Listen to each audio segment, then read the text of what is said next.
सबसे पहले हम मुख्यमंत्री जी के आभारी हैं। 151 लोगों की आज जो पॉलिसी टर्म इंश्योरेंस 10-10 लाख का किया गया वो संस्था ने करवाया। उसके लिए चुन्नी किसी से नहीं ली और ना आगे लेंगे। सबसे पहली और अहम बात ये है कि ये कोई बीड़ा मैंने अकेले ने नहीं उठाया,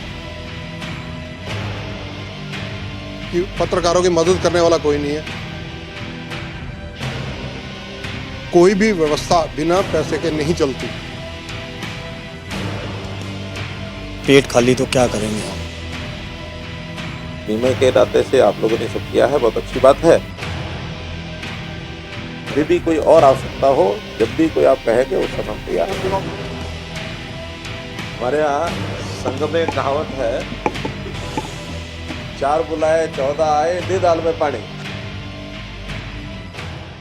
नमस्कार, स्वागत है आपका हरियाणा आज पर। और संत कबीर कुटीर यानी हरियाणा निवास मुख्यमंत्री आवास में मैं हूँ। यहाँ पर क्यों हूँ? क्योंकि मीडिया वेलबिंग एसोसिएशन के द्वारा कार्यक्रम किया गया है।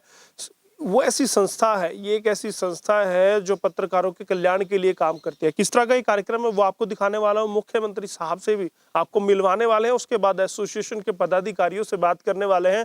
संस्था क्यों बनी, किस लिए बनी और क्या करने वाली है। तो बने रहिए हरियाणा आज के साथ।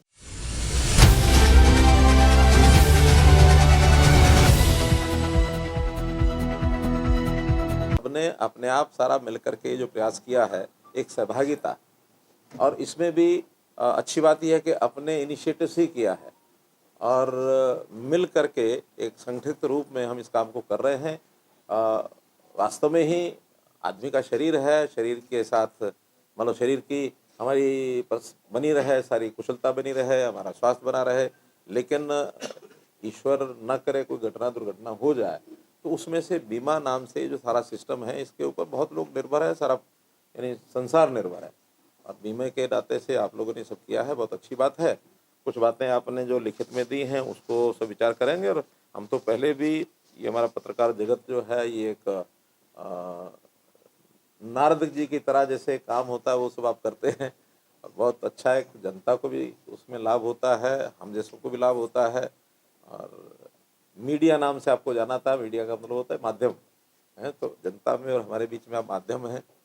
इस नाते से इस काम को अच्छा करते हैं और आगे अच्छा करते रहे, बढ़िया करते रहे। अब मुझे ये पता नहीं कि लिखित में जो दिया वो तो मैं पढ़ लूँगा, लेकिन बीच में इन्होंने नाम याद कराया कि इन्होंने इतना दे दिया, इन्होंने इतना दे दिया, वो पता नहीं क्यों, क्या हेतु है इनका क्यों याद करा रहे हैं। देखो, कोई भी संस्था की रीढ़ की हड्डी तो नहीं, वो याद कराने का मतलब मैं समझ रहा हूँ। ठीक है, उस नाते से मैं भी अपना जो डिस्क्रिप्शनरी ग्रांट है उसमें 11 लाख 21 लाख, ठीक है। बहुत बहुत आपका धन्यवाद, बहुत आभार। फिर भी कभी भी कोई और आवश्यकता हो, जब भी कोई आप कहेंगे उस समय हम तैयार हैं।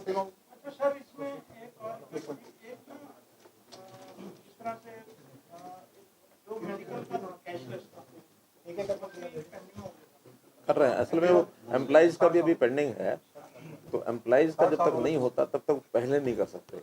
वो जो मेडिकल का जैसे आयुष्मान का है, बाकी सब है, गरीब समाज के लिए वो हमने कर दिया है।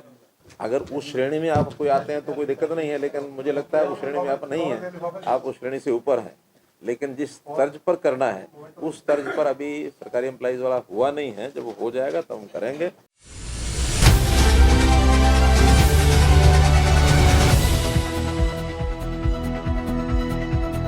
नमस्कार, स्वागत है आपका हरियाणा आज पर। मीडिया वेलबिंग एसोसिएशन ये वही संस्था है जो बिना एक पैसा लिए भी पत्रकारों के कल्याण के लिए काम करती है। और आज इन्होंने एक और मील का पत्थर यहाँ पर लगा दिया है।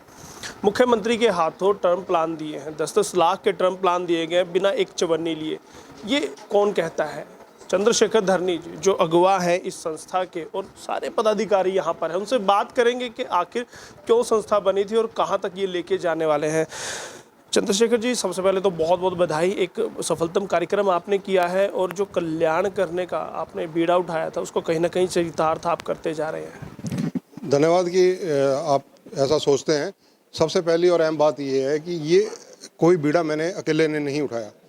कोविड काल था, सारे साथी, कम्युनिकेशन का सबसे बड़ा साधन था मोबाइल, और मोबाइल नेटवर्किंग चाहे वो ज्योति संघ जी फरीदाबाद में हो, राकेश गुप्ता जी हो, नरेश uppal जी हो, सुरेंद्र मेहता जी हो, तरुण कपूर जी हो, हमारे पारिवारिक संबंध हैं, बातचीत होती रहती थी। कुछ पत्रकार हॉस्पिटलाइज हुए, वो सारी परिस्थितियां हमने देखी। वो परिस्थितियों के अंदर जब ये नज़र आया, ये हालात पैदा हुए कि पत्रकारों की मदद करने वाला कोई नहीं है, तो हमने उन दिनों एक मीडिया वेलबींग एसोसिएशन रजिस्टर्ड करवा ली। लेकिन कोविड काल था, कोविड काल निकल गया। उसके बाद इस संस्था को प्रैक्टिकली शेप कैसे दी जाए, उसके लिए प्रयास किए। चाहे वो हमारे फतेहाबाद से अजय देवगन हो, हाँसी से संजय भूटानी हो, या सिरसा से बलजीत सिंह हो, ये सभी साथियों के साथ विचार विमर्श लगातार चलता रहता था। और हम लोग आज के नहीं जुड़े हुए, हमारी एसोसिएशन जो मीडिया वेलबींग एसोसिएशन के पदाधिकारी हैं, कम से कम 3 दशक पुरानी एसोसिएशन है। हरियाणा युवा पत्रकार संघ एक संस्था रही है, तब भी हम इकट्ठे रहे हैं। और आज की परिस्थितियों में सबसे पहले हम मुख्यमंत्री जी के आभारी हैं।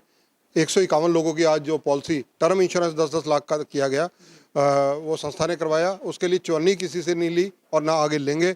इससे पहले 101 पत्रकारों का जो कहते हैं इंश्योरेंस हमने करवाया, एक्सीडेंटल डेथ का हमारी संस्था ने कराया। उसके लिए भी किसी से कोई एक पैसा नहीं लिया गया। हम इसमें सबसे पहले शुक्रगुजार हैं गृह मंत्री अनिल विज जी के, जिन्होंने रीढ़ की हड्डी बनकर हमें इस संस्था को चलाने के लिए 20 लाख रुपए संस्था का अनुदान दिया। आज हम मुख्यमंत्री जी के आभारी हैं कि उन्होंने घोषणा की है कि 21 लाख रुपए इस संस्था को देंगे। कोई भी व्यवस्था बिना पैसे के नहीं चलती। और सब एक आपको अहम बात बताने जा रहा हूँ। इस जब संस्था के संगठन का प्रारूप खड़े करने की बात हुई कि पहला कार्यक्रम कहाँ किया जाए, सबसे पहले यमुनानगर में कार्यक्रम हुआ। सुरेंद्र मेहता जी और नरेश uppal, इन दोनों के सिंसियर एफर्ट से और बिना किसी से संस्था पर भी इन्होंने वजन नहीं डाला। uppal साहब ने खर्चा किया, मेहता जी ने खर्चा किया, तरुण कपूर जी ने किया। हमने बाहर से कहीं से किसी ने नहीं लिया। ये 3 लोगों ने खर्चा किया। संस्था चलाने के लिए कुछ ना कुछ तो करना ही पड़ेगा। अपनी जेब से लगा। मैं आऊँगा सभी पदाधिकारियों से बात कर लूँ आखिरी में, फिर मैं मूल पूछूंगा कि इस संस्था का मूल आखिर है क्या। सब क्या कहना चाहेंगे। संस्थाएं बहुत सारी बनी, पैसे कमाने के लिए बनी, लेकिन पहली बार पत्रकारों के कल्याण के लिए कोई संस्था काम कर रही है, क्या कहेंगे। देखिए, पत्रकार सारा दिन काम करता है, जब घर जाता है तो जेब में पैसा नहीं होता। ना ही उसको चौथा स्तंभ कहने को कहते हैं, लेकिन पेट खाली तो क्या करेंगे हम।